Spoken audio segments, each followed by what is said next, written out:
savez, lorsqu'une personne est réveillée spirituellement, quand elle arrive au culte, les autres cherchent à copier sur elle. Amen. Amen. Elle n'est pas conduite par les circonstances présentes, par les circonstances du moment. Elle n'est pas conduite par ce qu'elle possède ou parce qu'elle ne possède pas. Parce qu'elle sent en elle qu'elle a Jésus le ressuscité. Alléluia. Amen. Et que Jésus qu'elle a là, c'est suffisant pour elle. Même si elle est dans le manquement, même si ses besoins ne sont pas satisfaits, totalement satisfaits, mais elle se dit que parce que Jésus-Christ est en moi, je crois à une espérance glorieuse. C'est ce que l'apôtre Paul dit. Christ en moi, l'espérance d'une future glorieuse, d'une vie glorieuse. Donc quand tu n'as pas l'espérance d'une vie glorieuse, c'est évident que tes cultes que tu offres à Dieu, tes adorations que tu offres à Dieu, ce sont des adorations qui sont régies en fonction des circonstances de l'atmosphère. On ne vient pas avec nos humeurs à l'église. Alléluia. Amen. On les dépose, on les jette d'ailleurs, on ne les dépose pas. Si je dis on les dépose, c'est comme si après le culte doit aller les reprendre. On les jette ailleurs, dans la Bible. Et puis on vient célébrer notre Seigneur, notre Sauveur, celui qui nous a sauvés par son sang précieux à la croix. Alléluia. Amen. Gloire à Jésus-Christ. Donc nous allons continuer avec ce même thème ce jour. Nous avons vu le Luc chapitre 11, verset 21 à 22, où notre Seigneur Jésus lui-même nous dit, lorsqu'un homme fort et bien armé garde sa maison, et qu'il possède en sécurité, ce qu'il possède en sécurité, en sûreté plutôt, mais si un homme plus fort, un autre plus fort survint et le dompte, il lui enlève toutes les armes dans lesquelles il se confiait. Il les distribue ses dépouilles. Alléluia. Amen. Marc chapitre 3, verset, il dit, personne ne peut entrer dans la maison d'un homme fort et piller ses biens sans avoir auparavant lié cet homme fort. Alors il pillera ses biens. Donc nous voyons ici qu'il s'agit d'une affaire d'homme fort. Et depuis le jour où tu as donné ta vie à Jésus, et tu as reçu le Saint-Esprit, tu es devenu une personne forte. Un homme fort, une femme forte. Alléluia. Amen. Maintenant, le gars là, comme Pierre le dit, l'apôtre Pierre dit, Satan le diable rôde, comme un lion rugissant, il cherche qu'il va dévorer, qu'il va piller, qu'il va arracher ses armes. Ce qui fait ta force, ce qui fait ta puissance, ce qui fait de toi un conquérant vainqueur, ce qui fait de toi un chrétien fort là, le diable cherche à les arracher. Et beaucoup d'entre vous, chaque jour, le diable joue avec votre vie spirituelle et vous les arrache. C'est pourquoi vous venez à l'église, pendant qu'on loue, vos pensées sont ailleurs, vous louez le Seigneur étant frustré, la mine serrée. Pendant que tout le monde acclame, tu es là, tu n'acclames pas. Pendant que tout le monde est debout, manifestant la joie envers son Dieu, en signe d'abandon total à Jésus, toi tu restes assis, malgré que tu n'es pas, tu es bon pied pourtant, rien ne t'empêche de t'élever. Amen. Ça veut dire quelque part, il y a une infiltration diabolique, satanique des démons, des esprits de famille qui essaient de te maintenir dans cette position de bassesse afin de pouvoir piller tes biens. Et après, tu vas reprendre, je possède, j'entre mon possession de mon état, je possède mon territoire, j'arrache, tu arraches, demain lui vient arracher. Alléluia. Il faut que tu décides d'être un chrétien vivant, un chrétien fort, qui garde le cap, qui reste sur sa position, malgré les circonstances de la vie, malgré le vent contraire. Il n'y a personne dans ce monde, il n'y a personne parmi nous ce matin qu'il puisse dire en son homme intérieur que tout va bien chez lui, qu'il n'a pas de défi, qu'il n'a pas quelque chose qui l'effraie un peu. Personne. Mais notre foi est ancrée dans le Christ. Nous avons nos regards fixés sur le consommateur de notre foi. Amen. Amen. C'est pourquoi la Bible dit que mon juste vivra par sa foi. Le chrétien, l'enfant de Dieu, est un juste. Et Jésus dit, malgré tout ce que tu vois autour de toi, malgré ce que tu ressens dans ton corps, il dit, tu vivras par ta foi. Malgré tes manquements, il dit, tu vivras par ta foi. Malgré les menaces de l'ennemi, des sorciers, il dit, tu vivras par ta foi. Donc cela est suffisant pour toi de toujours manifester ta joie envers ton Dieu. Amen. J'ai l'habitude de vous dire que lorsque le diable identifie ta faiblesse, il va toujours passer par cette faiblesse pour t'éloigner de ton Dieu. Lorsque la joie disparaît, lorsque ta joie en Christ disparaît, alléluia, tu commences à perdre ton amour pour le Seigneur. Ça va et ça revient. Ça va et ça revient. Lorsque l'électricité est coupée chaque jour, ça va, ça arrive, ça finit par te frustrer, non? Ça va gâter tes appareils, non? Alléluia. Donc c'est la même chose. Lorsque ton amour pour le Seigneur va et vient, ta force spirituelle va et vient, ça ne t'arrange pas. Dis, ça ne m'arrange pas vraiment. Faut ajouter vraiment. Alléluia. Acclame le Seigneur.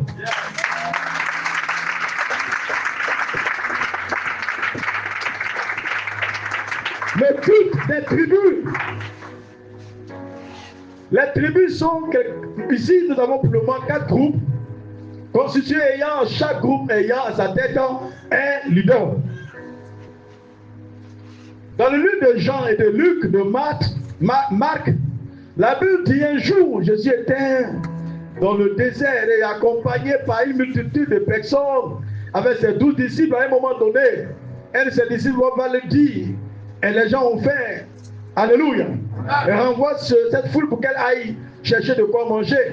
Et je leur lui dis, non, mais ils n'ont pas besoin de partir chez eux pour chercher de quoi manger. Vous-même, donnez-leur à manger.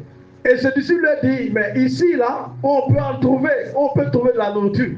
Et il y a un jeune homme ici qui a 2 poissons 5 pains. Alléluia. Jésus dit, amenez ces 2 poissons 5 pains. Et quand on les fit venir, Jésus dit quoi? Il dit, faites asseoir la foule par une rangée de 5000 personnes par rangée. Jésus donc aime l'organisation. Jésus aime la discipline. Lorsque dans une église c'est organisé, c'est à partir de là que le miracle vient.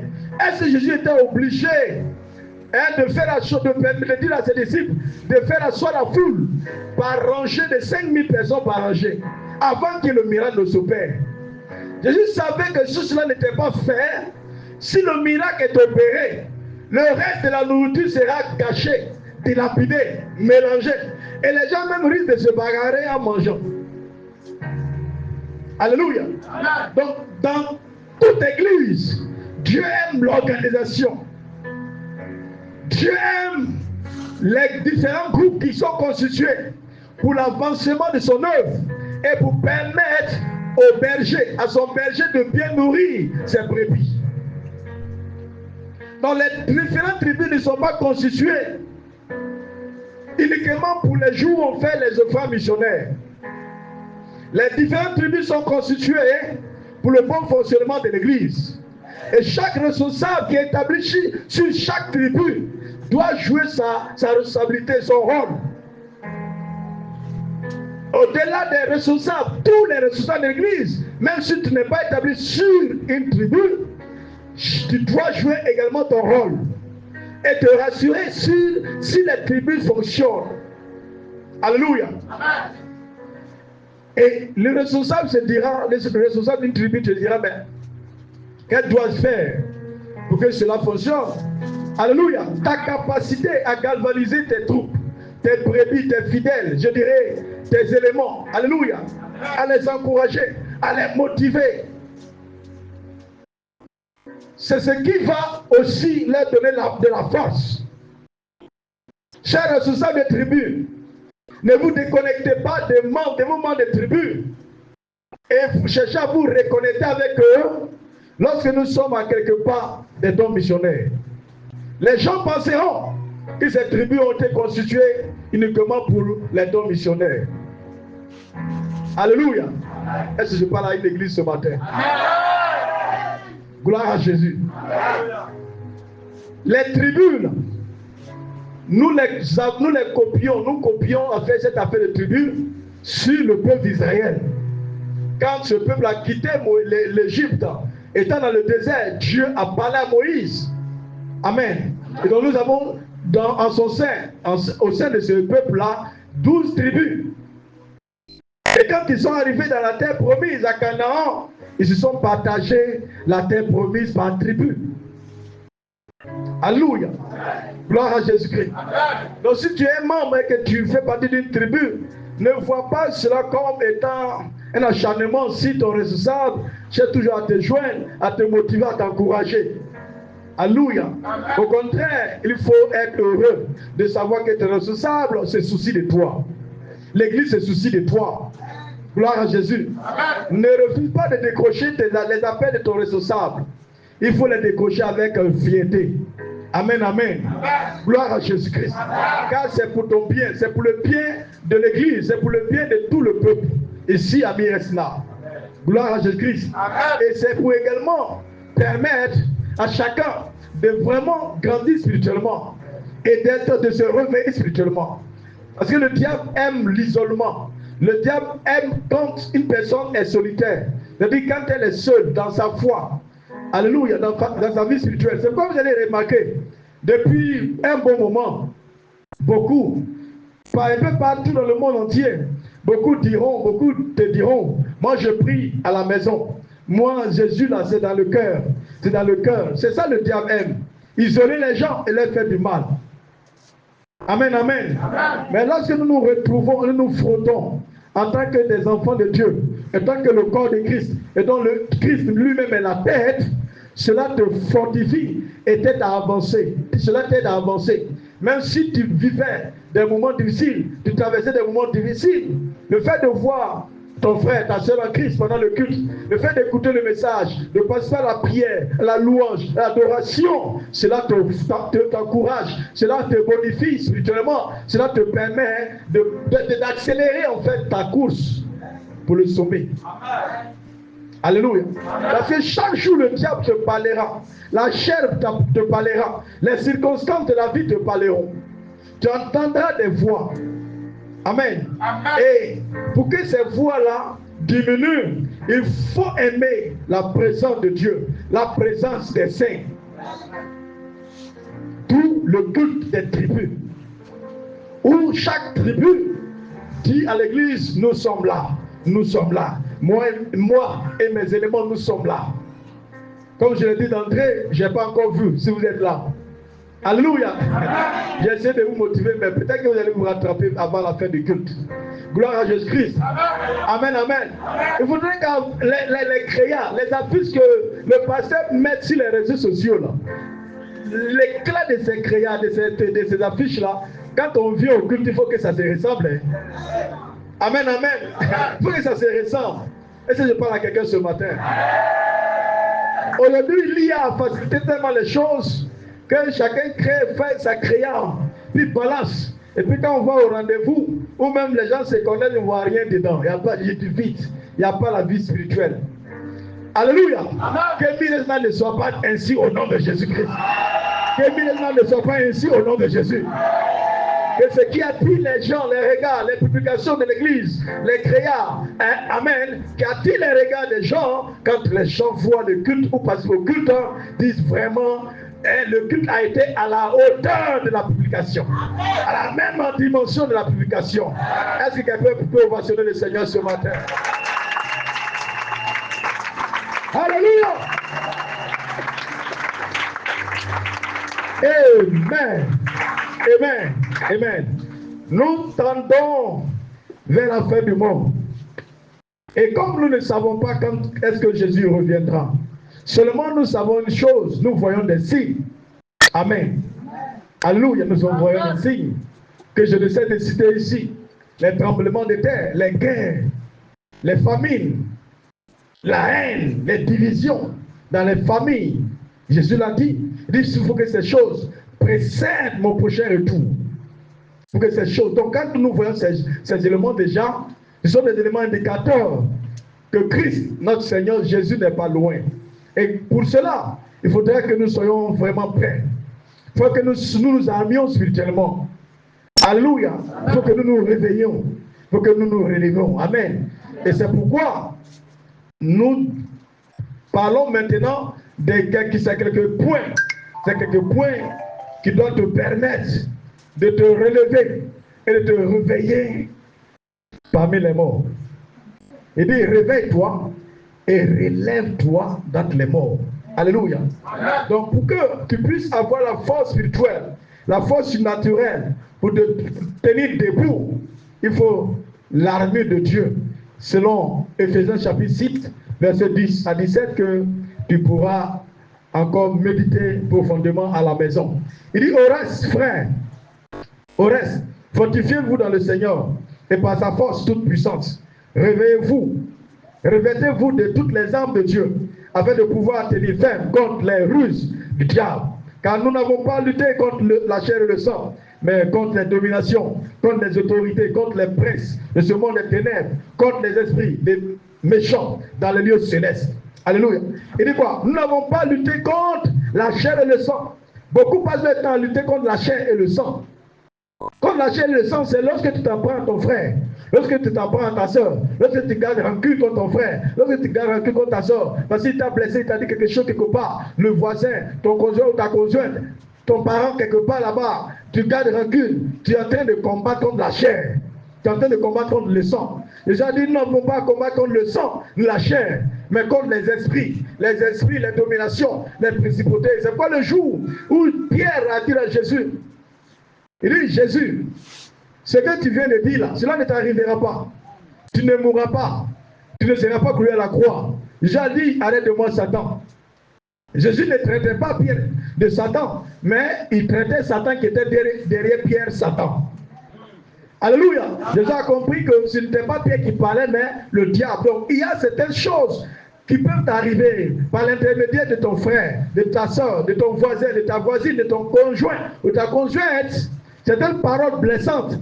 Pas que la personne avait l'intention de te blesser, mais le diable a poussé à le faire. Donc quand tu comprends les choses de la sorte, tu n'auras pas à combattre contre ton frère, ni contre ta soeur. Combattre contre ces personnes, c'est comme combattre contre le sang et la chair. Et c'est un combat perdu d'avance. C'est un combat perdu d'avance. Alléluia. Amen. Il dit, nous combattons contre les dominations, contre les autorités, contre les princes de ce monde, des ténèbres. Alléluia. Amen. Contre les esprits méchants dans le lieu céleste. Vous voyez ce qui est cité?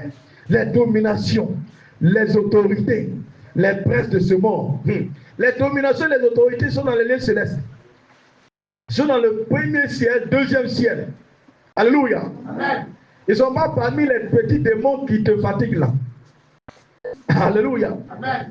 Les petits démons qui te fatiguent. Même les sorciers font partie des petits démons. Et les petits démons, ils ne sont rien. Leurs patrons là, ce sont les dominations. Ce sont les autorités qui sont dans le premier et le deuxième ciel et qui combattent régulièrement ta foi chrétienne, qui veulent coûte que coûte t'empêcher d'avancer dans ta relation avec le Christ, pouvoir accéder à l'accomplissement de la promesse de Dieu pour ta vie. Il veut coûte que coûte te pousser hors du couloir de ta destinée. C'est à toi de refuser de tomber dans le piège. Alléluia. Et de prendre la décision de combattre contre les princes de ce monde des ténèbres et contre les esprits méchants dans le lieu céleste. Parce que le diable est esprit. Les démons sont des esprits. Les autorités sont des esprits. Ils sont des esprits. Amen. Donc ils ne peuvent pas fonctionner dans ce monde physique sans posséder un corps, sans utiliser un corps. Quand on parle d'un corps physique, ça dit quelqu'un qu'on peut toucher, quelque chose qu'on peut toucher. Amen. Donc c'est pourquoi il peut posséder une personne pour vouloir te faire du mal, pour vouloir te troubler, te choquer. Amen. Amen. Juste pour te rendre faible spirituellement et puis par la suite pouvoir te vaincre. C'est comme ça que je suis. Moi là, je suis colérique. Mes parents étaient colériques aussi. Moi là, je suis jalouse. C'est comme ça mes ancêtres étaient. C'est pas bonne chose. Alléluia. Amen. C'est pas bonne chose. ça vient du diable, ça vient du monde des ténèbres, qui veut te faire du mal. Alléluia. Amen. La Bible déclare que si quelqu'un est en Christ, une personne est en Christ, elle est une nouvelle créature. Les choses anciennes sont passées, et voici toutes choses deviennent nouvelles. Alléluia. Amen. Ces choses anciennes passent, et donc il ne faut pas leur donner la possibilité de revenir en toi. C'est pourquoi il faut demeurer spirituel. Les chrétiens, aujourd'hui, dans cette saison, les chrétiens qui parviendront à avancer dans leur relation avec le Christ sans problème sont les chrétiens qui décideront d'être spirituels. Amen. Amen. Tu peux l'être. Tu peux l'être. La vie spirituelle, là, tu peux être spirituel. Amen. Amen. Si tu as la volonté. Mais il ne faudrait pas te focaliser uniquement sur ce que tu veux posséder. Et puis laisser la vie spirituelle de côté. Parce que ça va te rattraper. Et c'est vrai que tu possèdes ce que tu veux. Mais parce que tu n'as pas été spirituel, ou parce que tu n'es pas spirituel, le diable va venir maintenant, puisqu'il rôde toujours autour des enfants de Dieu. Et chaque qu'il dévorera, il va rôder et il va avoir accès à ta vie parce qu'il sait que tu n'es pas spirituel et il t'a arraché ce que tu as eu de la part de Dieu. Il faut de tels messages, il faut les aimer et il faut les recevoir et les garder dans ton cœur, dans ton homme intérieur. Les appliquer, marcher dans ces paroles. Amen, amen, amen. Amen. Je peux te dire ce matin, tu es béni, reçois, tu possèdes, tu vas posséder. Mais l'autre secret, c'est ce que je suis en train de te révéler. Ce que tu as possédé par la foi, pour que cela demeure en toi, pour que tu puisses en profiter, bénéficier, il faut que tu sois spirituel. Mais si tu es un enfant spirituel, ou encore un bébé spirituel, n'oublie pas Galate, ce que Galate dit. Galate chapitre 4. Il dit aussi longtemps qu'un enfant, l'héritier enfant, il ne diffère en rien d'un esclave. Alléluia. Il dit quoi? Cette chose t'appartient. Mais parce que tu es un enfant spirituel, parce que tu es un bébé spirituel, tu as l'impression qu'elle ne t'appartient pas. Parce que tu ne l'auras pas encore. Parce que Dieu voit que tu n'es pas spirituel. Alléluia. Amen. Gloire à Jésus-Christ. Dieu a déjà vu beaucoup de cas. Des personnes qu'il a donné, à qui il a donné des choses, qu'il a béni, mais qui ont fini par lâcher la main de Dieu. Il y a des personnes, leur diplôme les a égarés. Il y a des personnes, le travail les a égarés. Il y a des personnes, le mariage les a égarés. Alléluia. Il y a des personnes, l'argent les a égarés. Amen. Amen. Le désir de Dieu, ce n'est pas de nous voir être égarés. Le désir de Dieu, c'est de nous voir être dans sa présence. Lui appartenir. Alléluia. Amen. Parce que notre âme, c'est ce qui préoccupe plus à Dieu. La position qu'occupera notre âme demain, c'est ce qui préoccupe plus notre Seigneur. Alléluia. C'est pourquoi dans le livre de Romains, il est dit, Romains 14, 12, si je ne me trompe pas, il dit à quoi sert-il à un homme de gagner tout ce monde s'il perdait son âme? À quoi sert-il à un homme de gagner tout ce monde s'il perdait son âme? Alléluia. Donc pour ne pas perdre ton âme, parce qu'un chrétien, un enfant de Dieu qui vient donner sa vie à Jésus-Christ, peut relâcher la main de Dieu, peut regarder. Alléluia. On a vu des gens ici, dans ce pays, qui disent avoir été des pasteurs, mais qui sont redevenus des fétichards, qui sont devenus des marabouts, qui sont devenus des combien? Alléluia. Disant que non, au sein du corps de Christ, de l'église, il n'y a pas l'amour, on ne voit pas l'amour, donc tu allais chercher de l'amour pour bleu des païens. Amen. Amen. La vie chrétienne, ce n'est pas une vie aisée, ce n'est pas une vie facile, c'est une vie de bataille, c'est une vie de combat. C'est parce que nous sommes dans la vérité que le diable essaie de te troubler, te donner l'impression que ton frère qui est à côté de toi ne t'aime pas, ta soeur qui est à côté de toi ne t'aime pas. Et c'est ainsi que nous, tu as l'impression qu'au sein de l'église, au sein du corps de Christ, il n'y a pas de véritable amour. C'est vrai que, amen, qui peut arriver par moment que tu peux constater cela, mais lorsque nous venons à Christ, nous sommes dans une phase de transformation pouvoir atteindre l'étape de l'excellence. C'est quoi il dit dans Romains, le chapitre 12, verset 1 et 2. Il dit, ne vous conformez pas à ce siècle présent, mais soyez transformés par le renouvellement de votre intelligence, afin que vous connaissiez la volonté de Dieu, ce qui lui est bon, agréable et parfait. Amen. Donc, lorsque nous venons à Christ, nous avons fait la volonté bonne de Dieu.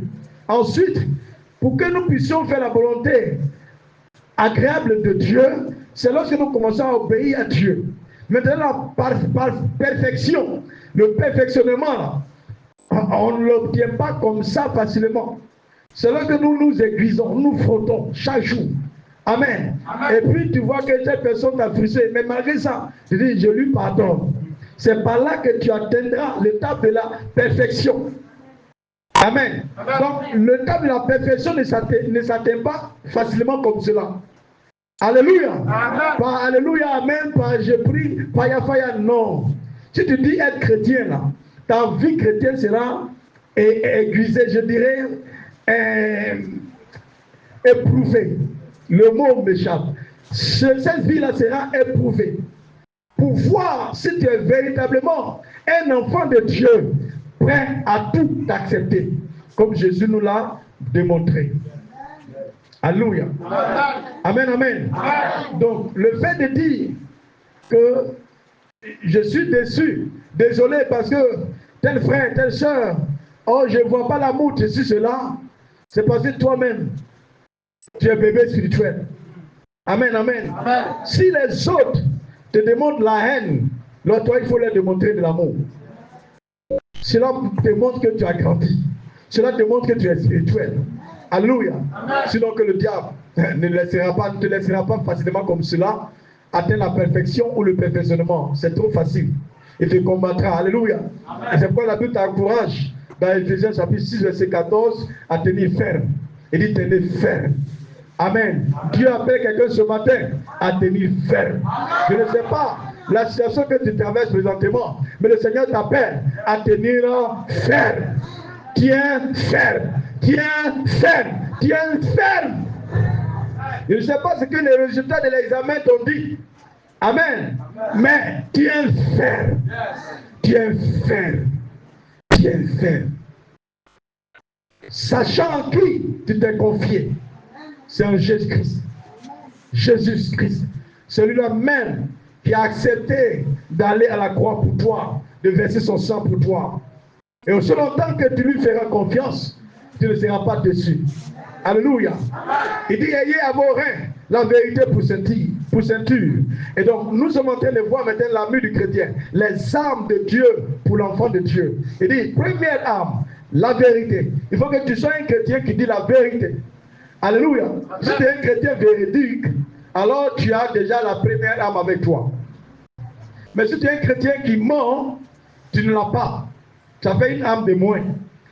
Alléluia. Si tu dis avoir en toi le Saint-Esprit, il faut que ton oui soit oui. Il faut que ton non soit non. Décide à partir d'aujourd'hui de dire la vérité. Refuse la compromission. Refuse le mensonge.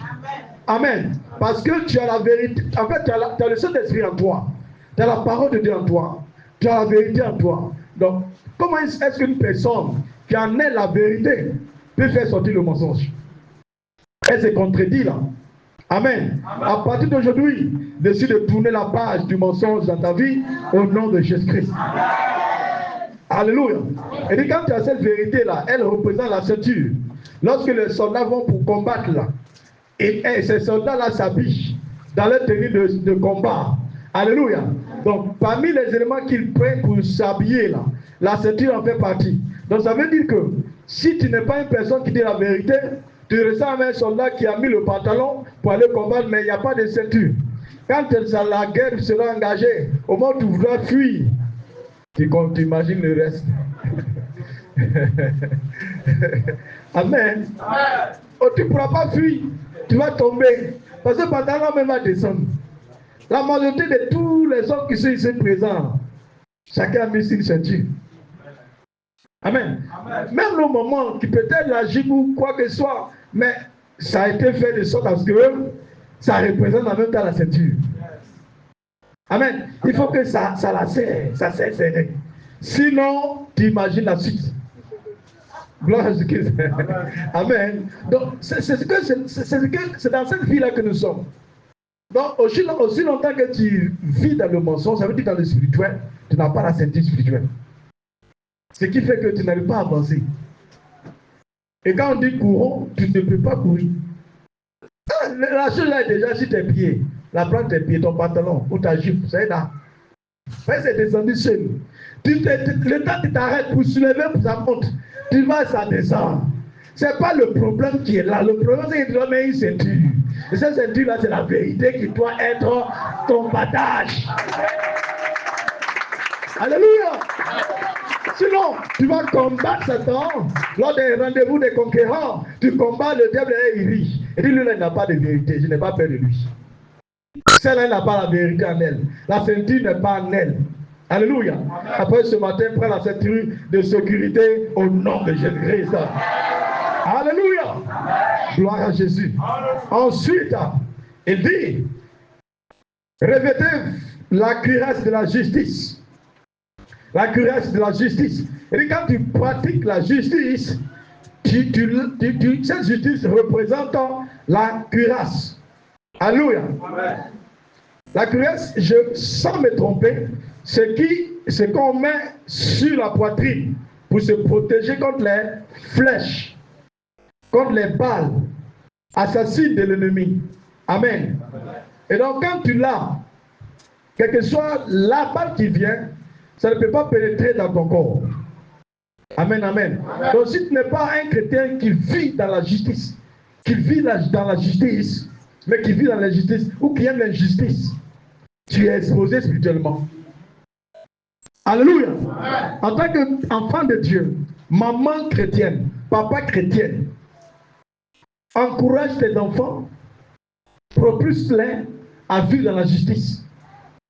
Ne vois pas ton enfant, ta fille, ton fils qui vit dans l'injustice, et puis tu l'encourages.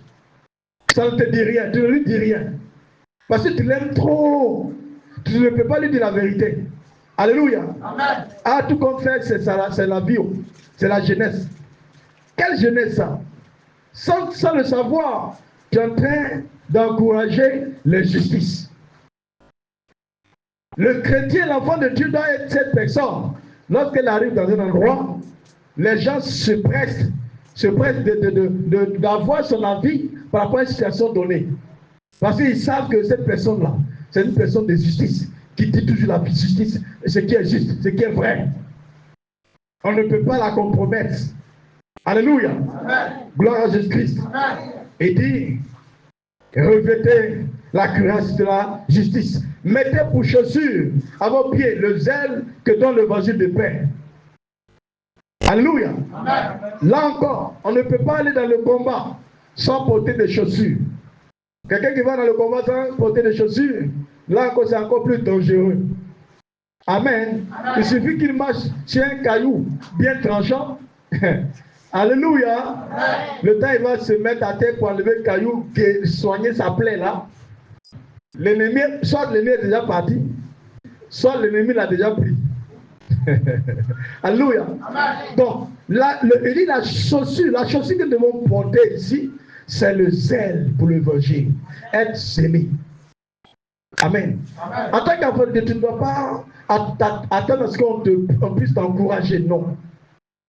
Si c'est la première année de vie chrétienne, oui. Deuxième année peut-être, troisième année, après 3 ans après, tu dois prendre ton envol. Où on ne t'encourage plus, où tu es zélé, où on ne t'encourage plus à inviter les gens, inviter ton voisin, inviter ta voisine. C'est ce qui va faire que tu auras la paix toujours avec tes voisins. Amen. Il y a des gens qui n'aiment pas inviter parce qu'ils parlent de fait parler avec les voisins. S'il avait parlé avec lui, comment il va l'inviter? Le voisin de commerce, le voisin d'habitation, le voisin de service. Alléluia. Gloire à Jésus-Christ. Il faut que tu sois zélé pour l'œuvre de Dieu. Sois zélé. Quelqu'un qui est zélé pour l'œuvre de Dieu, c'est quelqu'un qui n'a pas besoin qu'on l'encourage.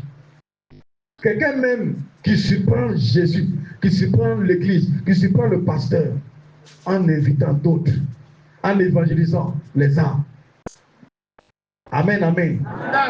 Gloire à Jésus. Moi, quand j'ai donné ma vie à Christ, ce n'est pas pour m'enorgueillir, mais je ne me souviens pas où j'ai été encouragé à faire quelque chose. Une fois que quand je vais à l'église et puis on prêche, une fois que j'entends que Dieu n'aime pas ça, Dieu veut que je fasse ceci, je prie pour pouvoir faire cela. C'est ce que Dieu veut en fait. Ce qu'il n'aime pas, je prie pour ne pas faire ce qu'il n'aime pas. Je vous l'ai déjà dit ici. Avant, j'étais une personne, la honte. Alléluia. Au point quand je devrais servir le Seigneur en tant que moniteur, c'était difficile pour moi de déclarer ouvertement ma candidature pour être moniteur. Amen. Quand le pasteur a demandé ce jour-là qui veut, je ne me suis pas levé. Je sentais cette pression de me déclarer candidat, mais je ne suis pas levé. Après le culte, je me suis approché d'un frère. Il a dit, frère, et si on prenait les enfants là, comme le pasteur a demandé. En fait, je voulais une personne pour qu'on soit deux. Alléluia. Amen. Et le frère aussi a dit, ok, il a compris. Amen. Le frère allait informer le pasteur que le frère Élisée dit, il va prendre les enfants. Il ne s'est pas mis dedans. Tout ça, c'était dans le plan de Dieu. Amen. Amen. Et il ne m'a rien dit. Dimanche suivant, à la fin du culte, l'ancien, il dit, on rend grâce à Dieu. Parce qu'il y a une personne qui s'est portée volontaire pour encadrer les enfants. Et puis il dit mon nom. Il ne dit pas le nom de l'autre. Alléluia. Amen. Je suis déjà dedans. Je suis déjà mouillé. Je fais comment? Alléluia. Après le culte, il dit, mais frère, dis ça. C'est quoi ta fait là? Il a commencé, il faut laisser ça là. Alléluia. J'ai compris par là que si lui ne faisait pas ça, c'est pas sûr que moi, je puisse accepter. Et c'est Dieu qui l'a aussi utilisé pour faire cela. Amen. Mais après cela, la honte a été combattue. Je l'ai chassée. Alléluia. Donc, il n'y a rien qui doit t'empêcher de manifester ton zèle pour l'œuvre du Seigneur. Alléluia. Quatrième point. Sans me tromper, c'est ça? Alléluia. Il dit, prenez par-dessus tout cela le bouclier de la foi. La foi est une ferme assurance des choses qu'on espère, une démonstration de celles qu'on ne voit pas. Selon Hébreux chapitre 11. Alléluia. Donc la foi, tu dois la démontrer chaque jour de ta vie, enfant de Dieu. Soit tu décides, tu acceptes de vivre par la foi, ou bien tu meurs par la peur.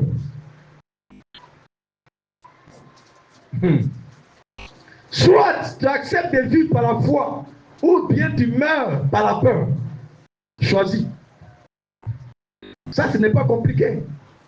Dieu me dit de le mettre au défi. Il me dit de le mettre au défi.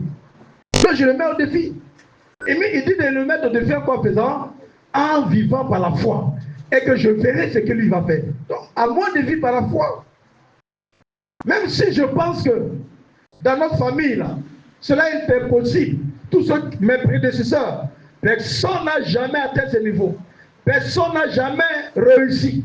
Personne n'est jamais entré dans le lieu de mariage, ou encore enfanté, ou encore obtenir une forte somme d'argent, réussi dans les affaires. Mais moi, je vis par la foi.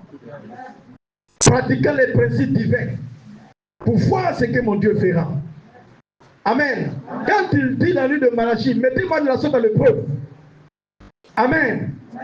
Ça, c'est ce qui concerne la Bible. Mais aussi, en ce qui concerne notre foi, il nous demande de le mettre dans l'épreuve. Quand tu actives ta foi en Dieu, ta foi en Jésus-Christ, en fait, c'est une manière pour toi de mettre Dieu à l'épreuve. Tu m'as dit de vivre par la foi. Je vis par la foi. Je t'écoute maintenant. Alléluia. Et tu verras ce que Dieu fera. C'est pourquoi le diable combat ta foi. Il te présente toujours ce qui est négatif, ce qui peut te frayer. La peur. C'est quoi je dis? Quand tu vois que la peur commence à venir, commence à chanter des chants d'adoration. Commence à prier en langue. Si tu ne pries pas en langue pour le moment, commence à chanter des chants d'adoration.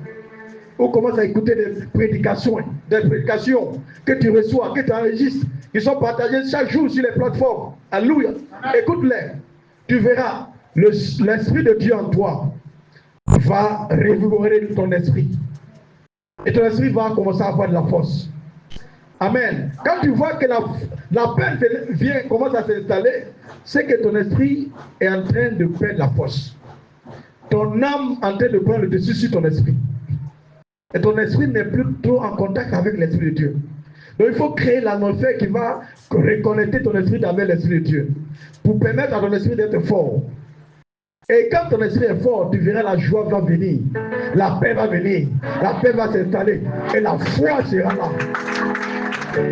Alléluia. Amen. Il y a des gens, petit mot de tête, le démon ne dit pas, c'est ta mort qui est là. Et puis il commence à avoir peur, il commence à paniquer. Il y a d'autres, c'est quand l'examen médical leur dit, ils ont telle maladie, et qu'ils se rappellent que c'est la même maladie qui a tué leurs aïeux, les devanciers. Ça a tué leur ami hier. Pam! Il dit, oh, c'est fini pour moi. Amen. Amen. Gloire à Jésus-Christ. Amen. La Bible dit, malgré tout cela, ce n'est pas parce que cela a tué l'autre que cela va te tuer. Pas possible. Alléluia. Vivre par la foi, c'est croire à sa vie, à sa longévité, malgré ce qu'on ressent, malgré la pression du diable, malgré la pression de l'ennemi. Quelqu'un peut dire la main très fort. Le chrétien qui vit par la foi, c'est le chrétien qui est toujours mouvementé pendant les cultes. Et quand les gens le voient, ils disent, on dirait ça va chez lui. Hein. Et non, lui il vit par la foi. Malgré qu'il ne sait pas après le culte ce qu'il va manger. Mais il loue le Seigneur, il adore le Seigneur, il célèbre le Seigneur, il témoigne pour la gloire de Dieu, il bénit Dieu, parce qu'il sait que son rédempteur est vivant et qu'il se lèvera le dernier. C'est ça, vie par la foi. Il ne faut pas être ce chrétien. Quand tu viens au culte, quand les gens regardent, ils savent que ça ne va pas chez toi. Non. Amen. Non. Il faut que les gens aient des difficultés. Il faut que les gens aient du mal à savoir à quel moment ça ne va pas chez toi et à quel moment ça va chez toi.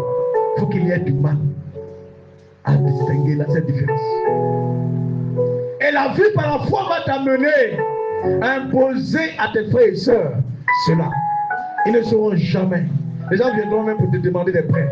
Parce que tu es rayonnant. Parce que tu es heureux. Tu manifestes la joie. Les gens te demandent des prêts. Parce qu'ils se disent que ça va chez toi. Amen, amen. En fait, c'est cela. Il y a des gens, quand ça ne va pas, pour eux, c'est pas publicité quoi. Publier partout.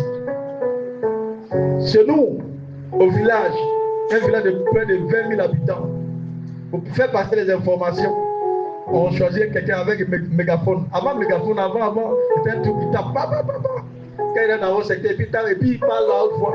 Mais maintenant, c'est mégaphone. Donc l'information passe dans tout le village. Tous les 20 000 habitants reçoivent l'information. Alléluia. Il y a des gens, leur situation là, si c'est 30 000 habitants, tout le monde va être informé. Les statuts sur vos WhatsApp là, faites des statuts qui encouragent les gens. Hein? Qui donnent l'impression aux gens qui s'en vont chez vous. Ne mets pas les statuts toujours pour montrer que ça ne va pas. Hé, Yako, t'as quoi? J'ai vu ton statut là. Je sais que ça ne va pas. Y'a quoi? Et puis c'est là tu dis, ma chère, c'est que sûr, ça va. Ça va, on est là comme ça. Oh là, c'est un message. L'Ivoirien sait. Celui-même qui vient encore d'Ivoire, il sait. Il dit non, on sait que ça ne va pas. Dis-moi, qu'est-ce qui ne va pas? Et puis tu dis, c'est pas lui là. Ça commence déjà. Amen. En fait, c'est que tu attends. La personne à qui te dit, Yako, ma soeur Yako, de te fortifier. En fait, j'ai dit ma soeur, parce que ce sont nos soeurs là qui sont spécialisées dans ça. Alléluia. Amen. Non. Jésus est au courant. Dieu est au courant. Ça suffit. Manifeste ta foi. Vis par la foi. Et tu verras ce qui va se passer. Alléluia. Le frère ou la sœur même, lui-même là, s'il veut te dire pour lui, ou si elle veut te dire pour elle, tu vas dire non, c'est bon, il ne faut pas en parler. Pour moi, est mieux. Alléluia. Chacun avait son Dieu. Gloire à Jésus-Christ.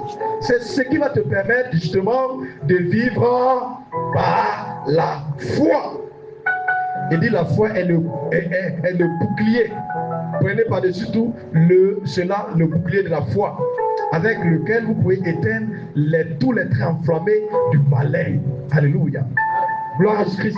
Vous terminez, prenez aussi le casque du salut et l'épée de l'esprit. Le casque du salut, portez le casque. Tout le soldat qui va sur le champ de bataille porte un casque. Amen.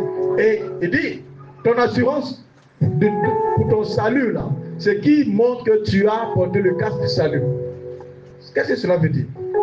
Je suis ce chrétien, je suis cet enfant de Dieu qui n'a pas peur de la mort. La mort ne me dit absolument rien. Parce que plus tu as peur de la chose, c'est pas la propre. Job dit, il dit, c'est que je crains ce qui m'arrive. Donc plus tu as peur de la chose, ça risque de t'arriver. Amen. Mais lorsque tu crois, tu as la certitude de ton salut, là. La mort ne te dit rien. Tu te dis, même si je meurs aujourd'hui, je suis sauvé. Parce que je crois à mon salut. Donc tu n'as pas peur. Cela te permet de vaincre la peur de la mort. Amen. Amen. Le salut de ton âme là, quand tu as cette certitude, cette assurance, et tu te dis toujours, je m'en fous de la mort, je n'ai pas peur de la mort, parce que je sais que la mort n'est rien. Même si je quitte ce corps périssable aujourd'hui, demain Dieu me donne un corps impérissable, il me donne la vie éternelle. Je n'ai pas peur de la mort, je n'ai pas peur de la mort, je n'ai pas peur de la mort. Alléluia. Cela représente le casque du salut que tu portes. Donc quand la balle assassine de l'ennemi vient sur ta tête, elle cogne ce casque du salut. Parce que le casque du salut te rassure et te donne d'avoir la force. Plus tu n'as pas peur de la chose, moins tu peux être victime de cette chose. Alléluia. Mais plus tu as peur de la chose, plus tu seras victime de la chose. Fais attention à ce dont tu as peur. Si tu as peur de jouer, si tu as peur de rester ainsi, si tu as peur de ne pas avoir la chose, ça risque d'arriver. Refuse cela. Il dit, ayez le paix de l'esprit avec vous, qui est la parole de Dieu. La parole de Dieu qui est en train d'être prêchée ce matin, elle représente le paix de l'esprit. La parole de Dieu. L'esprit, c'est-à-dire nous ne combattons pas selon la chair.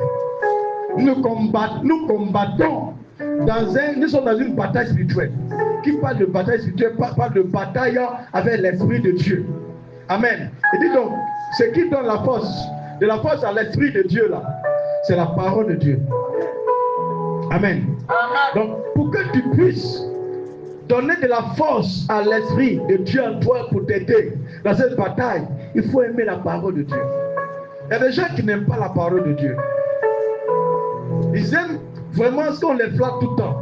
N'aiment pas entendre la vérité. Amen. Aime entendre la vérité. Si aujourd'hui on t'a donné, je t'ai donné le miel, et que demain je te donne du piment, acclame aussi.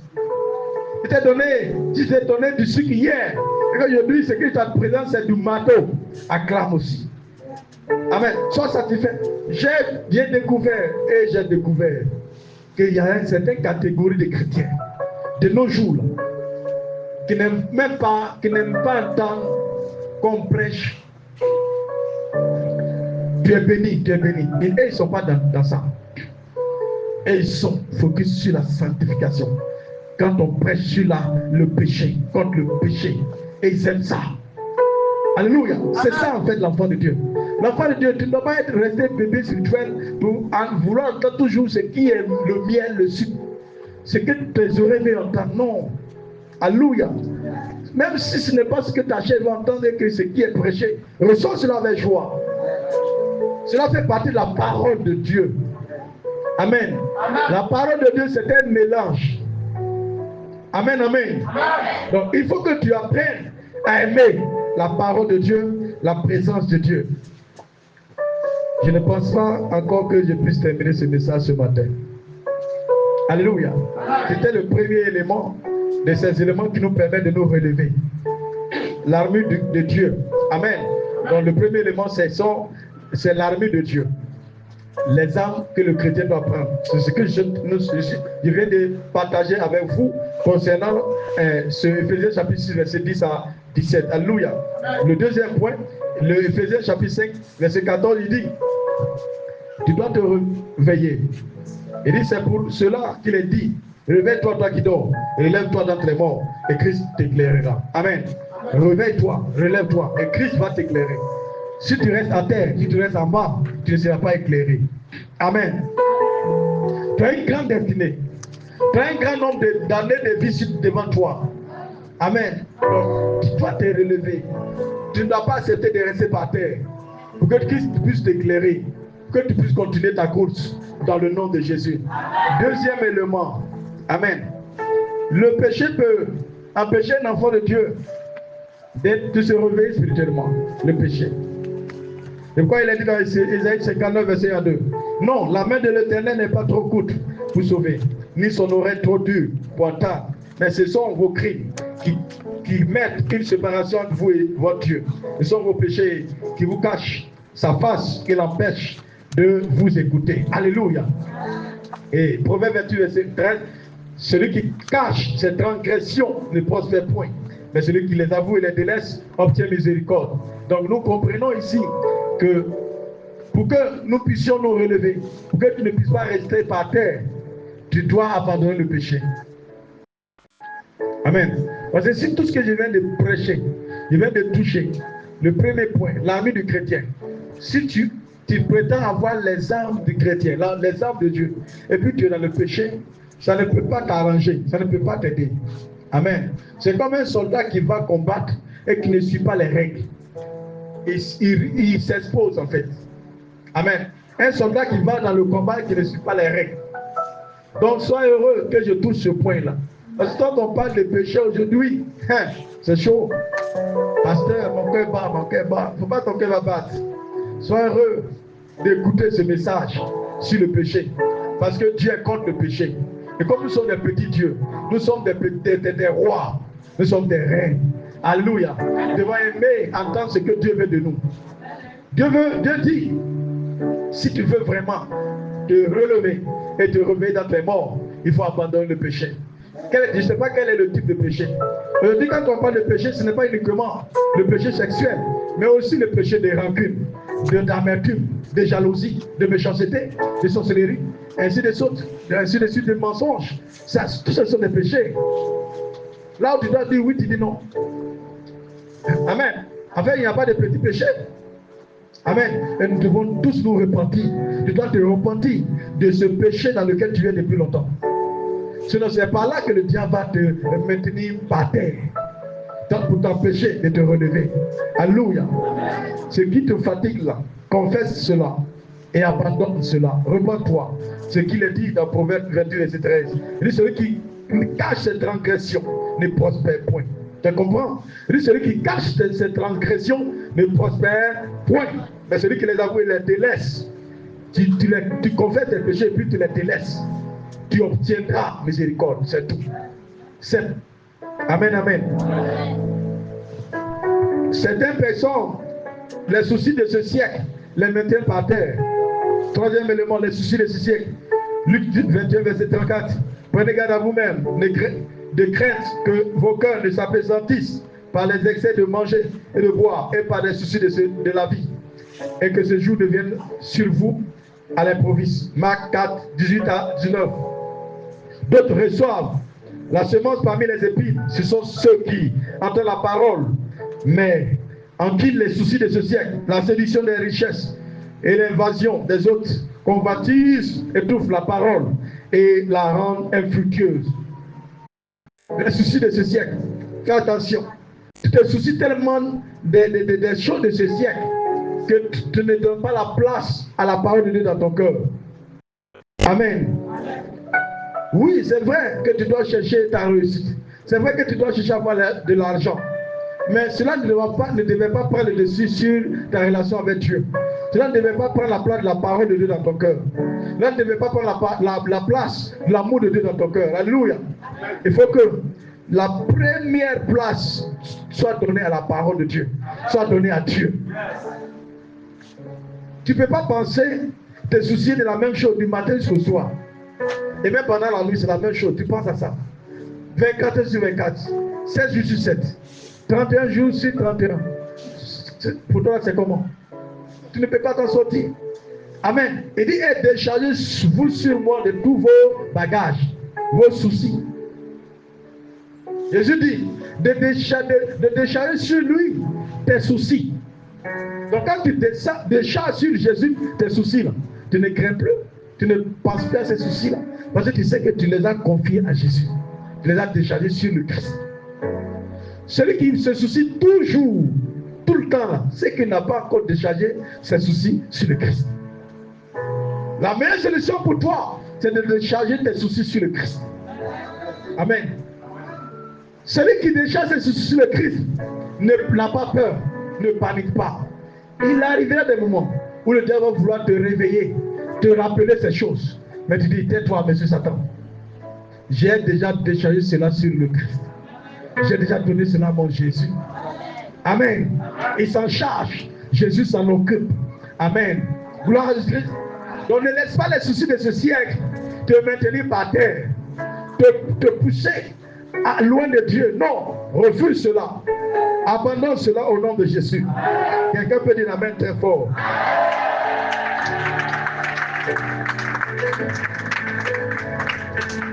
Il dit celui qui mange trop également, l'excès de manger et de boire. Il faut manger de manière modérée. L'excès de manger, la gloutonnerie, Dieu contre cela. Ça va te rendre lourd et tu n'arrives pas plus à prier, à jeûner. Même le jeûne de 6h, 18h, quand tu commences jusqu'à midi déjà, une pression. On te dit, jeûne ça là, je vais attendre, je vais couper. Amen. D'ailleurs, le mercredi prochain, du 29 au 31, nous avons 3 jours de jeûne. Je suis avisteur. Bon, en tant qu'enfant de Dieu, je dirais, en tant que conquérant vainqueur de vie Resna, quand on dit 6h, 17, 3 jours, ça c'est de l'eau à boire. Il n'a pas dit on jeûne en buvant l'eau, tu attends le soir. Quand on dit encore du boire, c'est de l'eau à boire, tu sais ce que ça veut dire, que ça n'est rien. Alléluia. Donc si tu es trop attaché à la nourriture, il te sert aussi de faire jeûne de 3 semaines, jeûne de 10 jours, jeûne d'une semaine. Amen. Jeûne de 3 jours. Fais attention à la gloutonnerie. Nous sommes à la fin. Activité sans amour. Apocalypse de Jean chapitre 2 verset 4 à 6. Mais ce que j'ai contre toi, c'est que tu as abandonné ton amour, ton premier amour. Souviens-toi donc d'où tu es tombé. Repends-toi et pratique tes premières œuvres. Sinon, je viendrai à toi. Et je t'aurai ton chandelier de sa place, à moins que tu ne te repentes.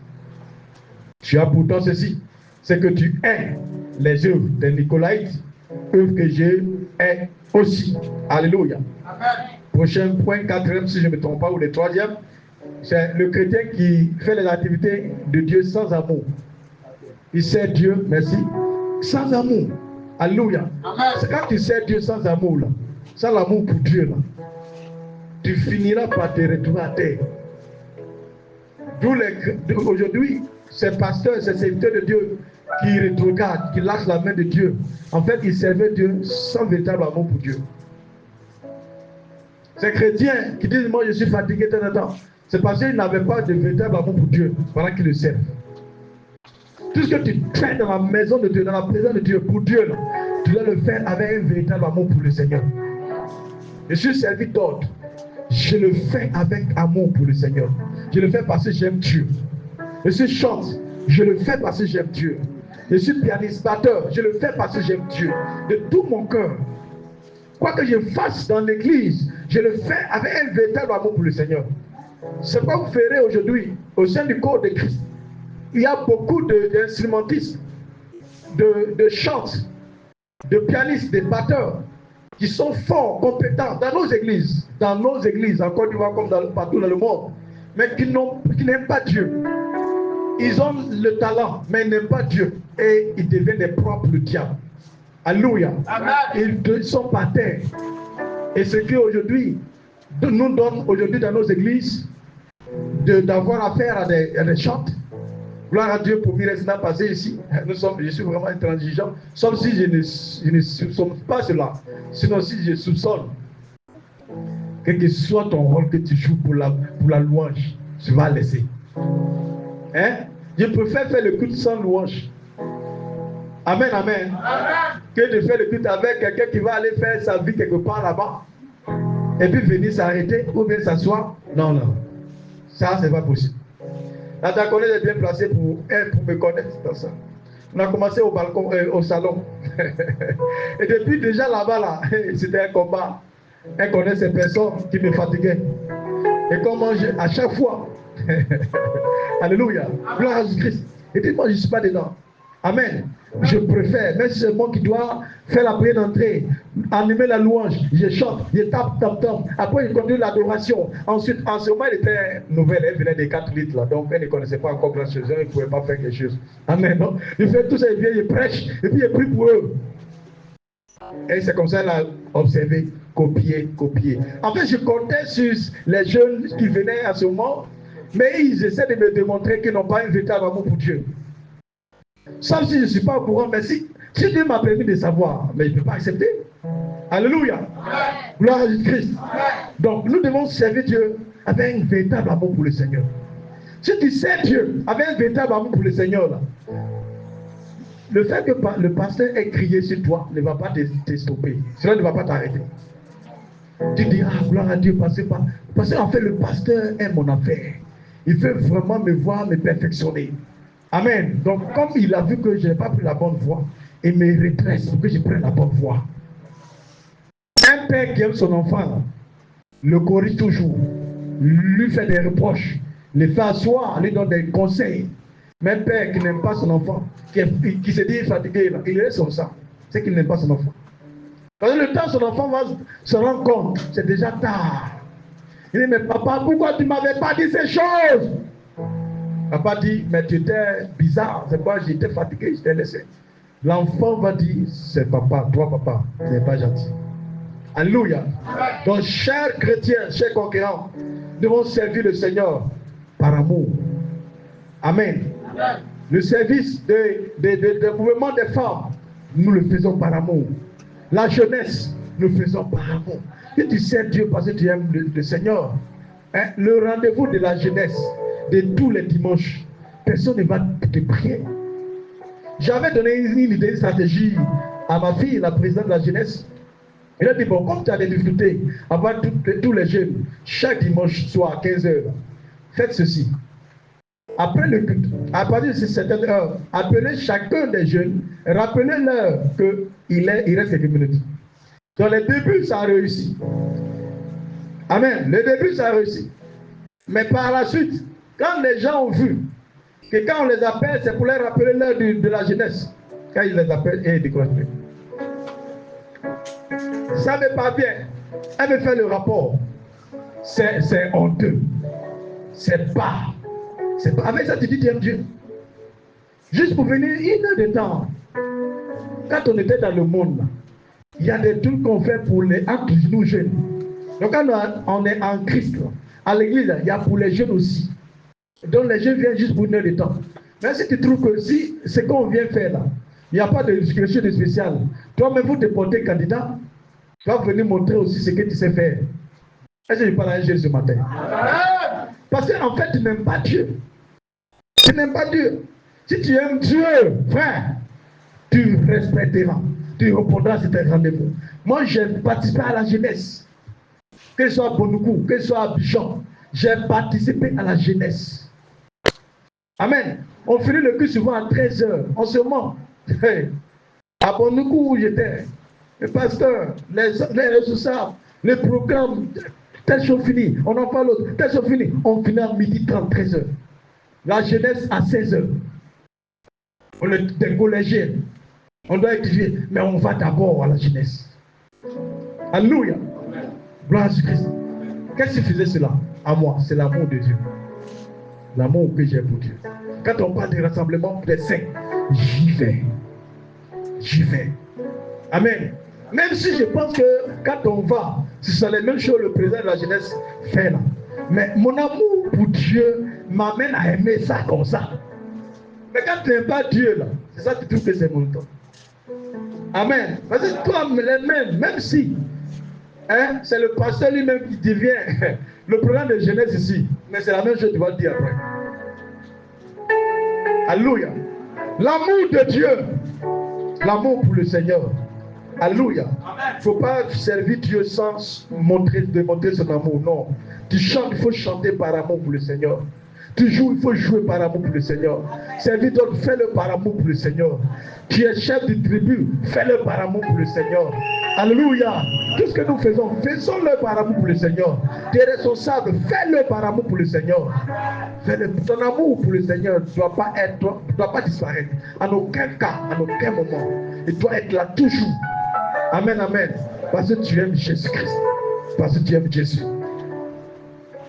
Cinquième, les épreuves peuvent amener une personne à rester bas.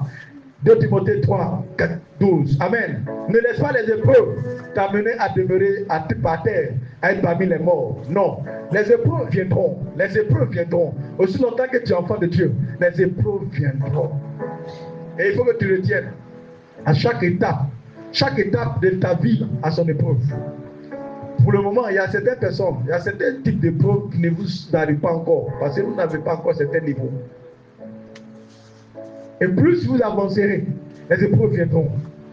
Pas parce que Dieu n'est pas avec vous, mais parce qu'il est avec vous que ces choses arrivent. Alléluia. Il dit, Dieu ne vous laissera pas être tenté au-dessus de vos forces. Il dit, dans les moments de preuve, il vous soutiendra, il vous fortifiera, il vous donnera de la force. Il vous donnera de la force pour pouvoir tenir ferme. Amen. Toi, tu es chrétien, tu n'es pas épreuve. C'est que vraiment, il faut vraiment prier. Je n'ai pas envie de te dire, il faut laisser affaire de Dieu là. Amen. Si tu es chrétien, sois prêt à affronter tout type d'épreuve. Alléluia. Gloire à Jésus-Christ. Il est toujours ici, parlant de l'amour que nous démontrons pour le Seigneur. Plein d'entre vous ici, il y a certains parmi nous qui quittent très loin pour venir. Là, c'est la preuve de l'amour pour le Seigneur. La preuve de l'amour pour le Seigneur. Je me souviens, quand j'étais dans la jeunesse, c'était le même sacrifice que je faisais. La distance de l'église, très loin. Même quand je me suis retrouvé à Abidjan, on pouvait finir de veiller par exemple à 4h30. Je prenais les risques pour rentrer chez moi à 4h30 dans Bobol. Et quand j'ai décidé de prendre un raccourci là, j'étais dans le village à ne pas coûter. Je sors dans des endroits où c'est du terrain. Il n'y a pas de maison là-bas. Et quand je vais, je regarde de gauche à droite. Amen. Amen. C'est mon amour pour le Seigneur. Amen. En même temps, j'arrive d'une veillée. Quand j'arrive, je dois travailler à la maison. Je dois remplir barriques. Remplir barriques. Ce n'est pas les barriques que vous voyez aujourd'hui là. Un certain type de barriques là. Large, blanc là. Je ne sais pas si vous voyez ça. Hein? Tu parles faiblement. Les fuites. Fuites. Ok, c'est ça. Amen, amen. Je pouvais aller d'ici vers, je ne sais pas, l'immeuble de M. Soumarou, avec des seaux, 2 seaux d'eau. C'est là-bas où le robinet se trouvait. Puis je venais remplir. Alléluia. Amen. L'amour pour le Seigneur Jésus-Christ est très important. Elle ne doit pas jamais, rien ne doit jamais t'empêcher de continuer à démontrer cet amour pour le Seigneur. Et le pauvre non plus ne doit jamais t'empêcher de continuer à démontrer ton amour pour le Seigneur. Le dernier élément, c'est le 5e, sans me tromper, c'est ça? Amen. C'est le 5e. Ah bon? Le 5e, les épreuves. Ok, donc le 6e. Manque de vie de prière. Concernant le 5e, les épreuves, tu noteras Ésaïe 43, verset 2, que tu liras à la maison. Amen. Ésaïe 43, verset 2. Il dit, si tu traverses les eaux, je serai avec toi. Et les fraudes, ils ne te submergeront point. Et si même tu marches dans le feu, tu ne te brûleras pas. Et la flamme ne t'embrasera pas. Donc ce sont des passages que tu dois méditer tous les jours. Et qui vont t'encourager, te fortifier. Amen. À demeurer toujours dans ton amour pour le Seigneur. Donc, le manque de prière, Jacques 4, verset 8. Il dit, approchez-vous de Dieu, il s'approchera de vous. Nettoyez vous-même, pécheurs, purifiez-vous, purifiez vos cœurs. homme irrésolu. Hébreux 4, 16. Approchons-nous donc avec assurance du trône de la grâce afin d'obtenir miséricorde et de trouver grâce pour être secouru dans nos besoins. Alléluia. Amen. Pour que tu puisses demeurer debout, il faut avoir la vie de prière. La vie de prière. Ce qui est intéressant, c'est que quand je parle de la vie de prière, je ne sais pas ce que je peux dire. C'est-à-dire, ce point-là est tellement important, que seul Dieu, lui seul, pourra vous aider à la voir.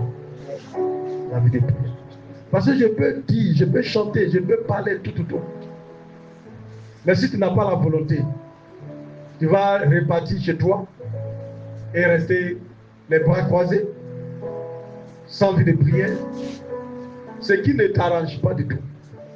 Parce que si tu comprends bien, tout ce que nous avons énuméré depuis jusque-là, seule la vie de prière peut t'aider à les pratiquer. La vie de prière peut t'aider à demeurer dans l'amour pour le Seigneur. Parce que quand tu soupçonnes qu'il t'arrive, que ton amour pour Dieu est en train de disparaître, tu te lèves dans la prière. Seigneur, aide-moi à t'aimer. Aide-moi à t'aimer. Aide-moi à t'aimer, Seigneur. Je veux vraiment t'aimer. Aide-moi à t'aimer. Je ne veux pas que cette situation vienne prendre la place de l'amour de Dieu dans mon cœur. C'est là la prière. Amen. Il y a tellement de sujets de prière aujourd'hui que tu ne dois pas te permettre de dire que tu ne sais pas pour prier là, tu ne sais pas ce que tu dois dire à Dieu. Il y a trop de sujets de prière. Alléluia. Donc si tu ne sais pas ce que tu dois dire quand tu pries là, pour ceux qui savent écrire, il vous faut un carnet. Je voulais un cahier où vous mentionnez des sujets de prière. Parce qu'il arrive par moi, pendant que tu es en train de prier, c'est là que certains sujets te viennent à l'esprit. Donc tu prends ton cahier, tu les mentionnes par rapport à demain. Alléluia. Il y a trop de sujets de prière. Donc tu dois prier tous les jours pour que Dieu te garde dans ses voies. Tu dois prier tous les jours pour que Dieu te donne de demeurer dans son amour. Avoir un amour vrai, un amour grand pour le Seigneur Dieu. Alléluia. Aussi prier pour que tu puisses avoir l'amour pour le prochain. Et prier pour que tu puisses avoir l'amour pour l'œuvre de Dieu. Prier pour aimer même tes ennemis. Oui, ça c'est prier. Prier pour aimer ses ennemis. Parce que ce n'est pas facile. C'est quoi la Bible dit? Ce n'est pas par la chair ni par le sang, mais c'est par l'esprit. Zacharie 4, verset 6. Alléluia. Donc c'est par l'esprit. Donc qui dit l'esprit, fait allusion à la prière. Communiquer avec l'esprit. Il va t'aider. Sinon parmi nous, si de suite Dieu lui-même prenait la parole, il devait dire personne par personne, ceux qui ont des choses sur leur cœur, comme des gens. Donc, beaucoup auront honte ici, ce matin. Alléluia. Beaucoup auront honte. Amen. Qu'est-ce que tu fais là? Tu fais cela. Manque de vie de prière. Parce que plus tu pries, plus tu t'approches du trône de la grâce, plus tu t'approches de la face de Dieu. C'est ce qu'il dit Hébreux chapitre 4, verset 16. Il dit, approchons-nous du trône de la grâce. Du trône de la grâce. Alléluia. Et une vie de prière. Ce que tu dis, tu veux, mais tu n'arrives pas à faire. Tu veux venir, tu dis, tu veux venir à l'église tous les jours, mais tu n'y arrives pas. Mais c'est parce que tu ne pries pas. Alléluia. Tu dis, tu veux vraiment faire le bien, mais tu n'y arrives pas. C'est parce que tu ne pries pas. Alléluia. Tu dis, tu veux donner, mais tu n'y arrives pas. C'est parce que tu ne pries pas. Et une vie de prière. C'est vrai que forcément, on n'a pas besoin forcément de prier pour avoir de donner. Alléluia. Mais si tu as là de la prière, plus tu pries, Dieu te permettra de connaître ses pensées pour toi, sa volonté pour toi, ce que tu dois faire. Que Dieu t'aide. Que Dieu t'aide. Que Dieu t'aide à te relever. Afin que tu puisses répondre à cet appel qui concerne le réveil spirituel. Un appel au réveil spirituel. Un appel au réveil spirituel. Frères et sœurs, nous sommes obligés. C'est la mission pour la restauration des nations. Amen. Donc, on ne peut pas restaurer les nations si on n'est pas spirituel. Les jours qui viennent seront encore peut-être plus dangereux, compliqués pour nos nations, pour le monde.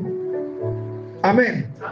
Parce que chaque année qui passe là, tu te dis, peut-être l'année qui vient là sera meilleure. Et les 31 ici, on fait des déclarations. Dans toutes les églises, les déclarations sont faites. Mais déjà, le premier mois même de l'année, quand c'est que tu commences à voir, tu dis, on est l'année, ça sera dur, hein? Amen. Le premier trimestre, tu dis, Allah. On n'a même pas fait encore fait le deuxième trimestre, mais toi, tu as déjà conclu quoi? On dirait que cette année sera plus pire que l'année dernière. Gloire à Christ. En fait, c'est cela. C'est dans ces choses que nous serons. Mais ceux qui pourront tenir ferme, ce seront ceux qui seront spirituels. Ils seront debout. Mais ceux qui refusent d'être spirituels, de tenir debout, de te réveiller parmi les morts, là, tu risques de te retrouver demain parmi les morts. Quand je parle de mort, il ne fait pas allusion aux morts physiques. Ma prière, que Dieu te donne la longévité. Mais il fait allusion à ces chrétiens qui se retrouvent chez les marabouts, chez les féticheurs, en train de consulter. Parce que dans leur famille, il y a un parent, il y a un frère, il y a un oncle qui dit l'aimer trop. Il dit, je suis allé consulter là, ton nom est sorti là-bas. Non, tu ne vas pas faire grand-chose, tu ne vas pas faire grand-chose. On dit d'envoyer, je te dis d'envoyer coq. Mais comme toi, tu ne dois pas partir là, et tu me donnes l'argent, il va acheter une partie. Et beaucoup de chrétiens tombent dans ces erreurs. Alléluia. Et le gars là, il t'a cherché depuis longtemps, il ne te gagne pas. Il ne te trouve pas. Pendant que toi, tu es dans ta chambre, dans ton salon, lui, il te trouve là-bas. Ton argent qui allait acheter poulet pour partir là-bas, là, et toi-même, tu t'es vendu. Mais le chrétien spirituel, quand on lui dit ça, c'est comme les doulas à sa foulaille. Ou bien, fais mon pied, c'est ça, non? Alléluia. Il dit, moi, même un reine, va lui dire qu'il ne mangera pas mon coq. Alléluia. Parce qu'il sait en qui il a cru que son Jésus, il ne peut jamais l'abandonner. Si je dois donner au diable, Satan, fétiche, jamais. Ce chrétien, c'est ce chrétien qui est capable de dire, si je dois le faire, je préfère mourir. Amen. Je préfère mourir. Parce que je sais que si je meurs dans le Christ, mon âme est sauvée. Alléluia. Amen. Le plus grand péché, c'est l'idolâtrie. Le péché qui consiste à aller en arrière, adorer le diable. Le plus grand péché, c'est que Dieu dit, il dit, je suis un Dieu jaloux. Jaloux. Il dit, je ne partagerai pas ma gloire avec un autre. Aujourd'hui, le diable cherche à ce que tu partages la gloire de Dieu dans ta vie avec lui. Mais ne tombe jamais dans son piège. Alléluia.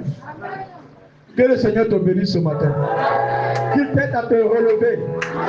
Toi qui étais par terre, je te vois debout ce matin. Toi qui étais par terre, je te vois debout ce matin.